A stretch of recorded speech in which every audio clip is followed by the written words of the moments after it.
All right, two more classes to discuss in this week's high school basketball preview here on Varsity Sports Now. We're going to go to South Dakota Class A girls, which appears to be pretty wide open, at least maybe after the number one spot. Yeah, I didn't have much of a problem putting St. Thomas More at number one. 4 starters back on this team from a 20-2 team last year. But after that, it was challenging. A lot of the traditional favorites, Pine Ridge is down a little bit, Parkston is down a little bit.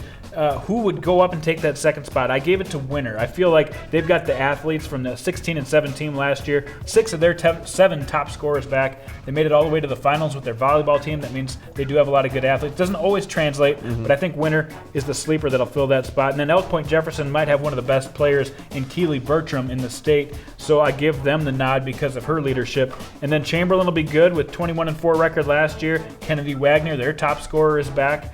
They've got a tough schedule, and I think they'll get through it and be a top 5 team. And then Wagner, always a good team. They're down a little bit, but because it's so wide open this year, they could find themselves right in the top 5 in the hunt. All right, let's go back to St. Thomas More. As you said, loaded. 4 starters back, finished 20-2 last year, did not make the state tournament. Right. Caught a lot of people by surprise, the fact that they weren't in that tournament at the end. Got beat by Spearfish in the regional final. But, needless to say, lots of talent coming back. Lots of reason for Coach Brandon Candlin to be excited. And we talked about what he expects to see out of his team this season. I think one of the strengths is we've got 4 starters coming back. So the experience overall that we have coming back is tremendous. It's a group that has played together for a couple years now, and most of them started when they were freshmen or sophomores. So, having a group of 4 girls that have come back that have started for several years, that's a huge advantage. And I think the part that's special, too, is that they're very good role models for the younger group that's coming up. So, I think it's going to be a very talented group.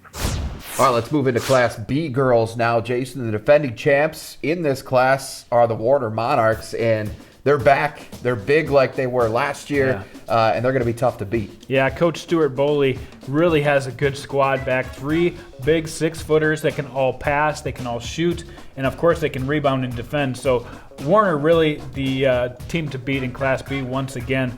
They also have a tough region to get out of, just like last year.